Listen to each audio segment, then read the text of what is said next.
My name is Macarena Navarrete, member of the Board of Invest, and it's a tremendous privilege to welcome here today on our second session of the Chile Day London 2022. This is our 11th version.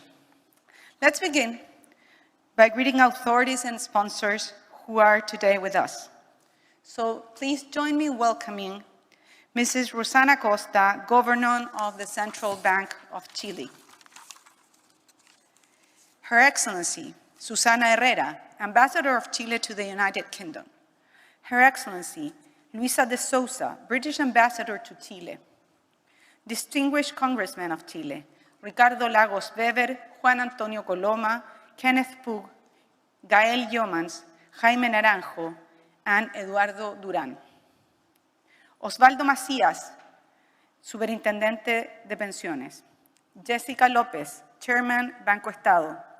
José Miguel Benavente, Corfo Executive Vice President. Juan Marota, the HSBC Head of Wholesale Banking in Latin America. Solange Bernstein, Chairwoman of the Financial Market Commission. Dear board members of Invest, dear friends, ladies and gentlemen, good morning.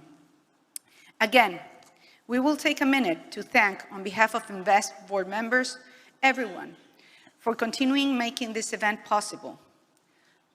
London, I would like to specifically thank our collaborators and sponsors here in London making this event, especially our main sponsor, HSBC, for their continued support. In particular, their continued support in leading exporting of financial services in Latin America. I would also like to thank our other sponsors, Amundi, Antofagasta Minerals, BCI, BlackRock, Compass, Credit Corp Capital, DCB, Drake Enterprises, La Araucana, La Raín Vial, Moneda, Picton, Provida, Schroders, Scotiabank, Southern Cross, SQM, Tech, Universidad Andrés Bello, WOM, and all the other people here supporting us. Before we start with our plenary session, I would like you to know that we have translation devices for both English and Spanish speakers at the back of the room.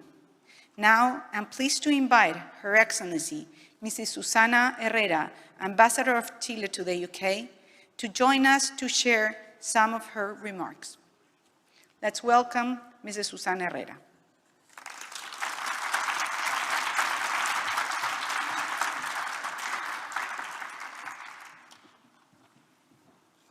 Thank you, Macarena.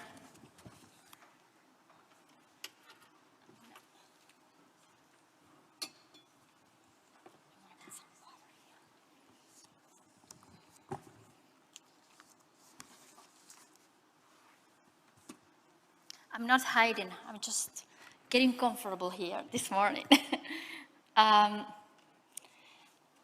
wanted, first of all, to tell you that this morning, early in the morning, we just signed an MOU, a Memorandum of Understanding, a cooperation with the finance development sector between the Minister of Finance of Chile and His Majesty Treasury of the United Kingdom. So that will give us a framework to boost cooperation in finance between Chile and the United Kingdom.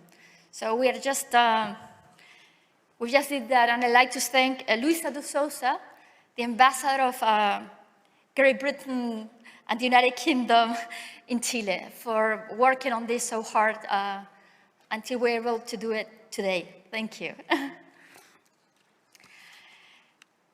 I'd like to welcome again Susana Costa, Governor of the Central Bank, Mario Marcel, who's not here because he's having meetings, Greg Hans, Minister of International Trade, distinguished congressmen, Ricardo Lagos Weber, Juan Antonio Coloma, Kenneth Pugh, Gael Yomans, Jaime Naranjo, Eduardo Durán. Her Excellency Luis de Souza, José Miguel Benavente, our VP of Corfo, Osvaldo Macías, Superintendente de Pensiones, Jessica López, Chairman of Banco del Estado, Pablo Correa, Chairman of Invest. I haven't seen him. He should be there somewhere. Oh, you are. Juan Marota, HSBC, Head of the Wholesale Banking of Latin America, Solange Bernstein, Chairwoman of the Financial Market Commission. Dear friends, it's such a pleasure to be here in Chile Day in this 11th edition. First, I'd like to thank Invest and the Minister of Finance for organizing another fantastic edition of Chile Day. A special thank you all as a collaboration with ProChile and the British Embassy of Chile and HSBC for their essential role as the main sponsor of this event, and many other sponsors who made this event possible. Thank you indeed. I'd like to start by highlighting our conversation with Lord Mayor Nicholas Lyon at the Mansion House in the city last Friday. We spoke about opportunities for overseas business in international markets as well, where Chile could play a very important role. We told him about our pilot plans for clean energies and the circular economy, which in an area where the ERP law are actually open up new and exciting opportunities. Areas like fintech, electromobility, critical minerals, export of services, and digital infrastructure. Areas in which Chile is becoming a regional hub. Areas that all of us here are deeply invested in. Chile Day London is a testament of Chile's long-standing commitment to strengthen the financial bilateral relations between Chile and the United Kingdom. It strives to bring us all closer, highlighting our common values and exploring the business opportunities that sit both sides of the table in an environmentally friendliness, openness, and transparency.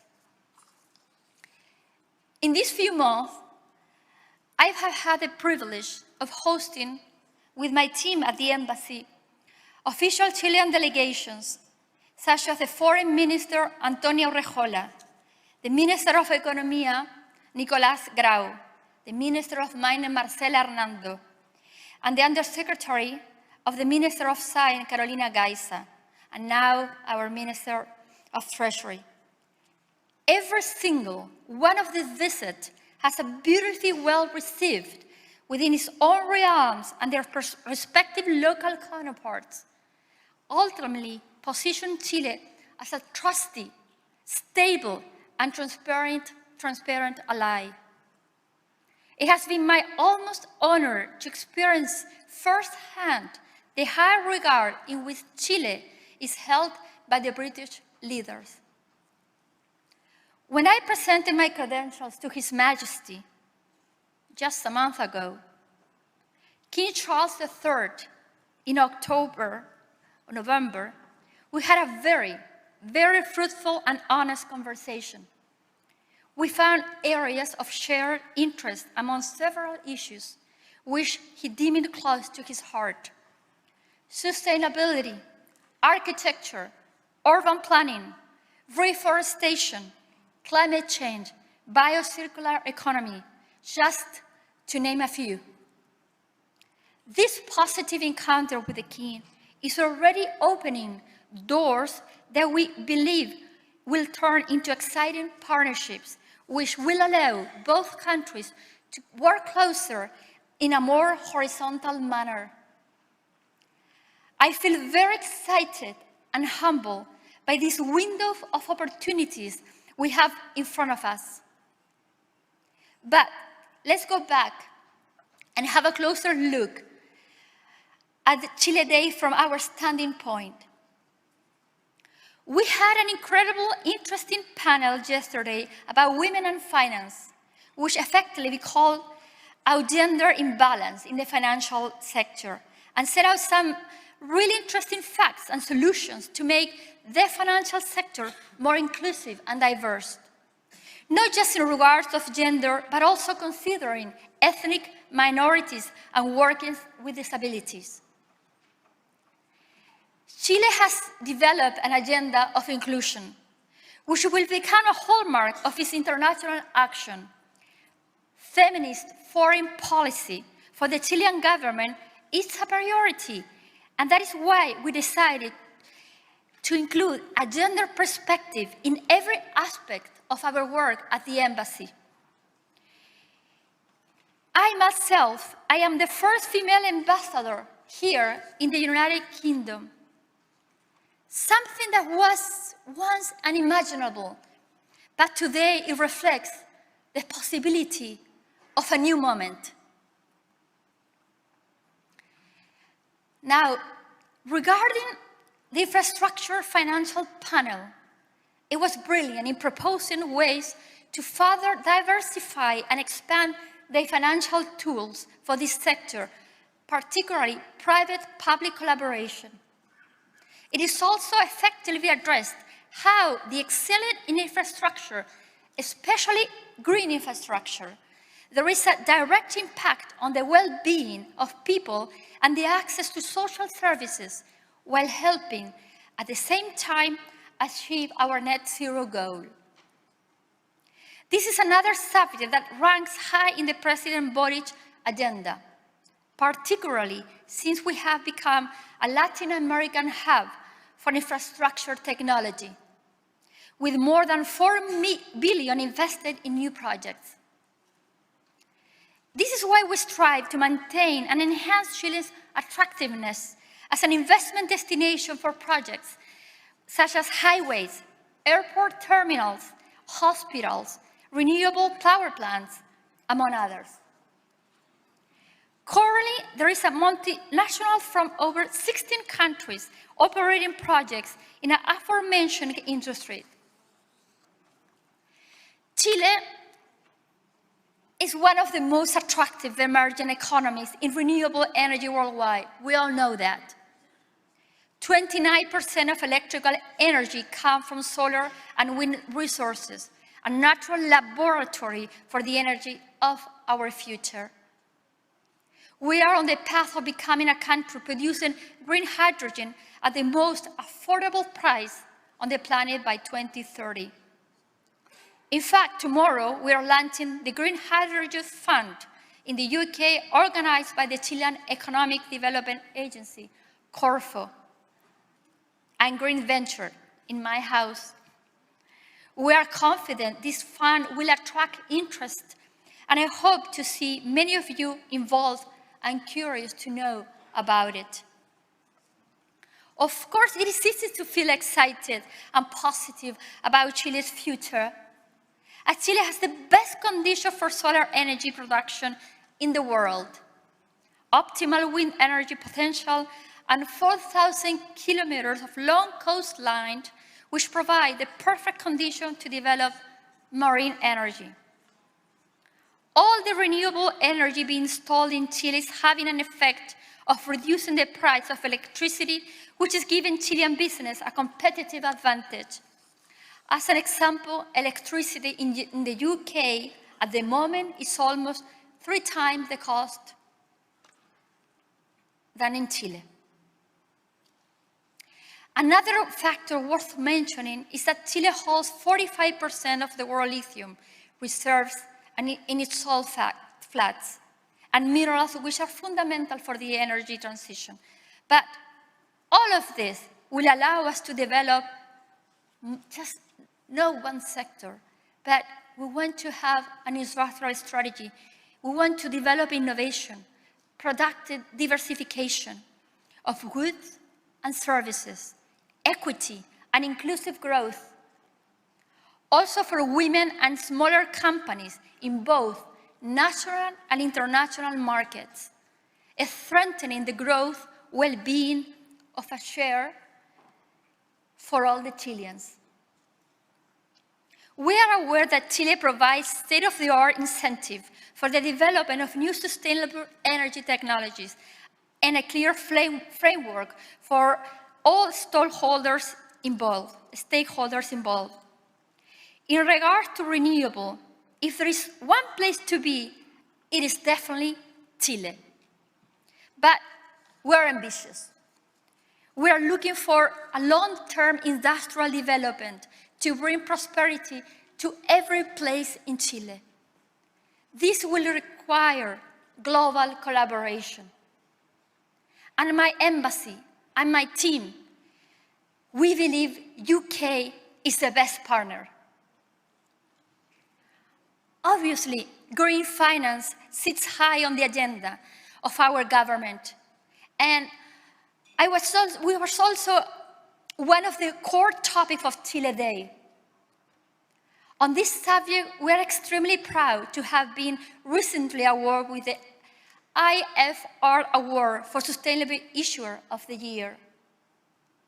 This is a further proof that Chile's commitment to SEG governance mobilizes significant volumes of capital from investors to support environmental and social transformation.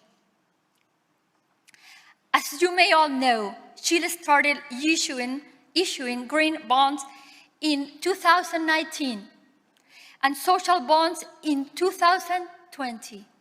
And now, more than a quarter of the Chile's debt is green, social, or sustainable. Out of Chile's $20 billion borrowing program for the 2021, all the foreign currency portion, 58%, was in green, social, and sustainable bonds. If we can level up the ground about our priorities and agree on what we want our country to strive for the future, here at Chile Day, this is the event will hold the outstanding merit of providing a fertile ground to mend the gaps and to find partnerships that can take us to the step further in achieving our common goals. Finally, I'm just ending, don't worry. Chile is so much more than just business. As we grow, and of course, we want to continue growing, we want to make sure to address the diversity and richness of our people and our culture. We want a type of growth where no one is left behind. Therefore, when thinking about Chile's future, we look deep into what makes us who we are, our cities, our communities, our entrepreneurial spirit and creativity are all aspects we want to deeply and we're so proud of. We are a three-continental country with starry skies and telescopes where life is sought beyond our galaxies. We are rainforests, snowy mountains, and sea. We are an award-winning adventure tourism destination and a prolific creative hub. We are scientists, entrepreneurs, businesswomen and men, investors, bankers, poets, and artisans. We look forward to working with you, creating with you, and growing with you. Thank you very much to all of you.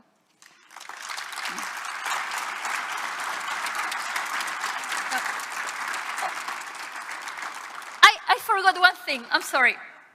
Sorry. Can I speak in Spanish? Okay, thank you. Quiero invitarlos, si tienen un tiempo después de todo esto, a ir a la embajada. Hay una exposición pictórica sobre Chile con artistas muy connotados chilenos.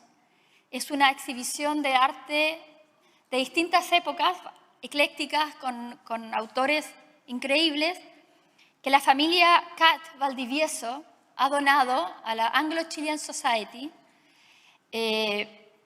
Paula Valdivieso fue una amiga importante para Chile. En la embajada nos colaboró en muchísimas cosas. She just passed away. Y su familia, Emanuel, Gabriel, Joe, han donado, junto con Paula, antes de que ella falleciera, esta colección hermosa a la Anglo-Chilean Society, que ellos pusieron a la venta para el trabajo que ellos hacen, charity work, para ayudar a Chile. Es una exposición bellísima, así que los invitamos a todos ustedes a verla y pueden también después contactarse para ofrecer. Hay una página web donde pueden ver cada una de las obras y hacer un bid. Bueno, muchas gracias y quería invitarles a ustedes.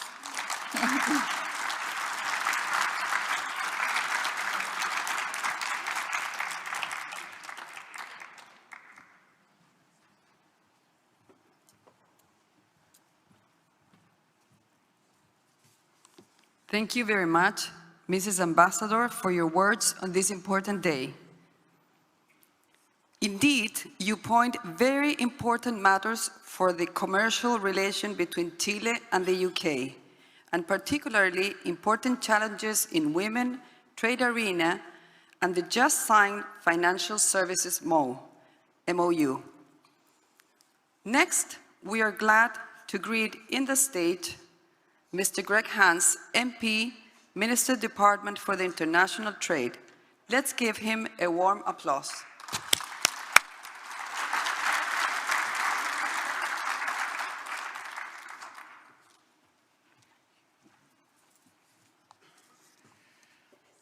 Well, many thanks indeed, and thank you everybody for being here at Chile Day. Good morning, ladies and gentlemen.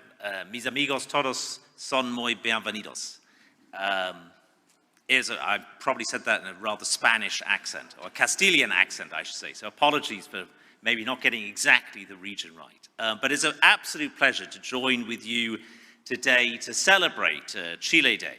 And I'd like to thank our hosts, Invest, for continuing to hold this investment forum here in London at the beating heart of Europe's financial services industry. Now, you heard, I think, yesterday from Andrew Griffith, the Economic Secretary to the Treasury, about the UK's and London's amazing place as the world's financial capital and the UK financial services sector. I've come to talk to you more about the wider trade relationship between the UK and Chile. Now, I first joined the Department for International Trade in the UK at its foundation. Our department was founded soon after the Brexit vote. Up until that point, trade policy was a European Union competence rather than a UK national competence. But one of the things that we realized very quickly would be that the UK would be able to take on an independent trade policy. And obviously there are big advantages in having an independent trade policy. You can tailor your trade policy much closer to your own national interests.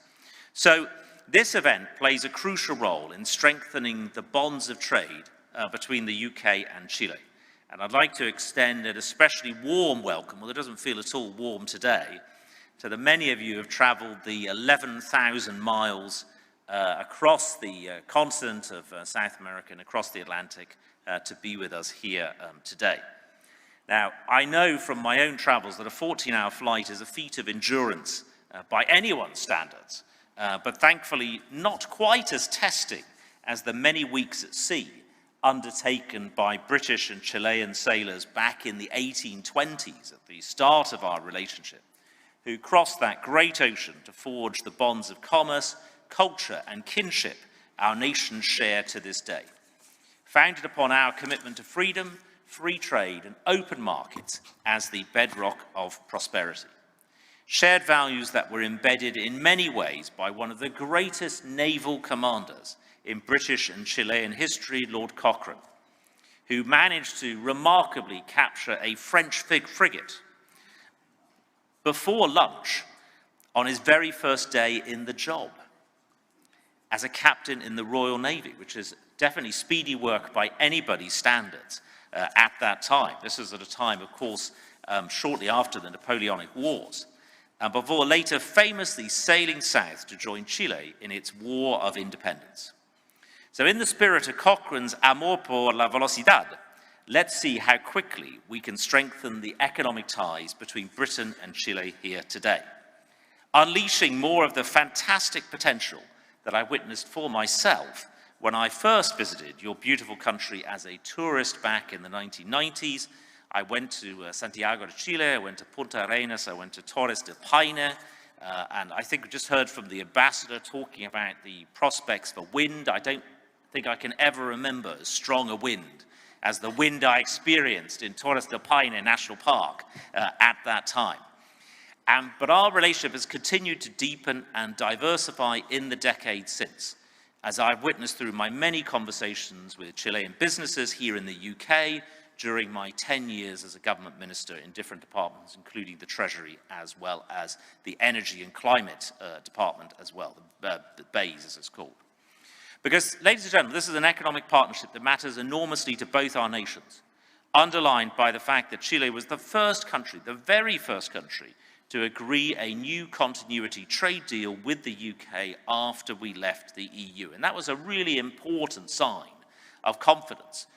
It was important for us, not just because it was Chile as one of our closest and longest standing friends, but showed confidence in the process to be able to effectively take what had previously been an EU agreement and turn it into a UK agreement. It actually boosted the confidence in that process, and we've since signed deals with 71 countries overall. So that was a really important thing for us. A deal that we are building upon as we seek to boost our economic ties and bring our businesses closer together. And we are making progress. Trade between our countries has increased by 13% since this bilateral trade agreement came into force in January last year, with Chile now Britain's third largest trading partner in the LATAC region. And our two economies are closely entwined across a series of industries, from infrastructure to insurance. That has always been the case. You know, the UK, as we all know, played a major role in the construction of Chilean infrastructure in the 19th century. And those connections are still there, tech to transport, mining to manufacturing. The UK is one of the largest export markets for your wonderful Chilean wine, importing around £200 million worth of it a year at the moment. And we hope that you are and will become just as fond of great British produce as we are of produce from Chile, including our wonderful pork, which is now being exported to your nation for the first time, thanks to the work of our officials at the Department for International Trade and our embassy in Santiago de Chile. Great to see our ambassador here as well today, alongside our Chilean partners. So our nations are increasingly important investment partners as well. Ambassador Herrera mentioned this just now, with the UK now the fourth biggest foreign investor in Chile. But we know that we could and should be doing far more together. Those figures are good, but frankly, they should be a lot better. And we need to work on those, both on the trade and the investment side. So it's vital that we work side by side to make sure that happens. Removing barriers to trade that block the path to growth. Key to this will be the UK's membership of the comprehensive and progressive Trans-Pacific Partnership. Now, oh my God, what on earth has the Minister just mentioned now? The Comprehensive and Progressive Trans-Pacific Partnership. It is quite hard to say, even for me in English. I won't attempt to say it in Spanish. And it's also got the world's hardest to pronounce acronym, the CPTPP. Now, what is this? It is a massive trade agreement that Chile is in the process of ratifying at the moment as one of the founding members, and the UK is seeking to be the first country to join the CPTPP. So this will be a game changer in our economic relationship with Chile. This is one of my biggest priorities. In fact, it's my biggest priority as Minister of State for Trade Policy, and we welcome Chile's consistent backing for our accession. I cannot stress that too much. Nobody has opposed our accession to CPTPP, but Chile has been absolutely one of our strongest supporters in getting entry into this, and it will really change the way that agreement works. It's currently across 4 continents, either side of the Pacific Rim. It's about 11% of GDP. The UK joining will increase that to around 14 to 15% of global GDP, and fundamentally changes the character of that trade agreement from being effectively a Pacific trade agreement to starting to become a global trade agreement, and where the Chile and the UK, as 2 of the earliest members, have got the ability to shape the rules, particularly as more countries and more territories seek to join the agreement. That is a huge amount of potential for both of our countries. So it helped modernize our ties in crucial areas like digital and data. CPTPP is a very advanced trade agreement, particularly in specific areas like rules of origin, data, digital transfers, where the UK and Chile are two of the most forward-looking countries, particularly when it comes to data and digital, and managing to harness our increasingly digitalized economy. So fresh opportunities for British and Chilean businesses alike. Last week, we welcomed negotiators from the 11 signatory nations, including Chile, for talks on UK accession. And we are confident that this can be achieved soon, and the UK will accede as the first accession country to the CPTPP, or the first new accession country, I should say. And with Chile itself, as I said, close to ratifying the agreement, we could be reaping the rich rewards delivered by closer regulatory alignment, setting more British and Chilean firms free to do business together. In the meantime, we are focused on building new bridges of trade between our economies, encouraging more British and Chilean businesses to export and invest in each other's markets. And doing wider things as well, like tackling the impacts of climate change, already mentioned by Ambassador Herrera, is a field in which we can build serious momentum. Like Chile, the UK has an ambitious green growth agenda, and our countries have the opportunity to pool our capabilities and expertise as we pursue our quest for net zero. I mentioned I joined the Trade Department at its foundation. Over the last year, I've sort of been seconded, for want of a better term, to do energy and climate, to launch the UK's net zero strategy last October, and to launch our British energy security strategy in April, and also in the lead up to COP.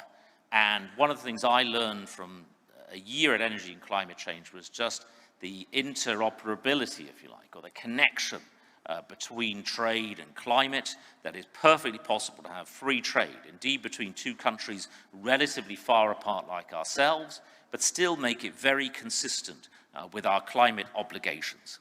So with firms already joining forces in areas such as offshore wind, Ambassador Herrera mentioned Chile's long coastline, which is one of the many things that helps define Chile as a geography. And that long coastline and the ability to have offshore wind. Well, the UK, we have the Western world's largest installed offshore wind capacity at about 12.7 gigawatts. You know, we've got incredible capability there. We're not resting on our laurels because we're going to quadruple that capacity by the year 2030. But it's something that we are increasingly exporting and looking to do partnerships with.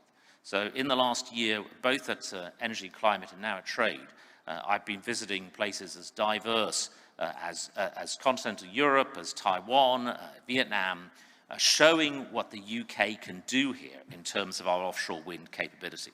Not just offshore wind, but also other renewable sectors as well, hydrogen fuel technology, and we must build on that progress. And slightly surprisingly, Ambassador Herrera mentioned that Chile was the world's best country for solar, or for solar capacity or capability. It can surprise people, particularly on a day like this, that the UK is quite good at solar. We do actually have, in fact, we've got more solar than we have offshore wind, as it happens. So I think we can also work together on solar energy as well. But as ever, access to finance holds the key to growth. And as the world's second largest exporter of financial services and the biggest global center for green finance, Britain is a perfect partner for Chile in harnessing its clean growth potential. The British government is among the top 3 biggest national issuers of green bonds globally, raising billions of pounds for projects like zero-emission buses and decarbonisation of homes and buildings. And we are committed to making Britain the world's first net zero-aligned financial centre. So in short, the United Kingdom offers the capabilities, expertise, and access to capital that Chile needs to develop its green industries and boost green investment. And we are determined to boost our partnership in financial services across the board, unlocking growth in other key areas such as fintech, in which Chile has an increasing presence and in which the UK is a global leader, going back to what I said earlier about CPTPP and the groundbreaking data and digital provisions there. That's exactly the sort of thing which I think will benefit the UK-Chile relationship. So together with driving our cooperation in areas such as cybersecurity, with the safe transfer of data so critical to digital trade, and developing our potential in open banking, with demand for instant access to financial data rocketing worldwide. So British and Chilean innovators must join forces to improve these advanced financial services technologies. The Memorandum of Understanding referred to by Ambassador Herrera in Financial Services, signed this morning between the UK and Chile, will help to do so by opening the door for closer partnership between British and Chilean financial services firms, fostering greater cooperation in key areas like technology, sustainable finance, services trade, and regulatory issues, encouraging financial services firms to become more active stakeholders in market development, and establishing annual reviews of our trade partnership in this sector to help us iron out any market-related issues. Just a few weeks ago, in fact, my first week back in the job here at the Department for International Trade, I had the pleasure of meeting virtually with Minister Jose Miguel Ahumada, Chile's Vice Minister of Trade, during the third UK-Chile trade dialogue, when we discussed our shared commitment to diversifying and liberalising our trade in financial services, an ambition that I know that our governments are equally committed to fulfil. And as we build a brighter, bolder trading future between our countries, we must foster the diverse strengths that exist across all sections of our society, including, crucially, encouraging more women to be involved in trade, not just in financial services, but across all sectors of our two economies, a commitment that Britain and Chile share and which we must work together to achieve by removing the specific barriers that women face in trade. So I'm glad to see this issue at the forefront of the agenda for Chile Day, and I understand there was a successful panel held yesterday on women in finance. It's fantastic to have two women ambassadors going each way between the two countries as well. But we must redouble our efforts to clear the path to trade-led growth for female-led businesses. There's far too few female-led businesses across the world being involved in things like government procurement. It's absolutely tiny, the number of female-led businesses or owned businesses that get government procurement contracts. That's not specific to the UK or Chile, but a worldwide phenomenon. And we really are not fulfilling our total potential for the talents and expertise in our workforce until we address things like that. Because, to conclude, as we prepare to celebrate 200 years of bilateral ties between Britain and Chile next year, we stand poised together at a crossroads of history. With a great wave of change sweeping across the global economy, the UK and Chile must ride this wave together, unleashing the economic potential of people of all genders and backgrounds and businesses of all kinds across our two economies, leading the charge in developing the cutting-edge innovations that are changing the way people live and work worldwide. So writing a new chapter in our shared history by taking a leaf out of Lord Cochrane's playbook from 200 years ago, seizing the moment to drive growth between us further and faster as we build a freer, fairer, more sustainable economic future for both Britain and Chile, sharing in the benefits that this will bring. I'm looking forward to engaging further on trade, in the trade relationship, which I think is right at the heart of that really strong bilateral relationship. I wish you all a very good remainder of Chile Day and good luck with all your endeavors. Thank you.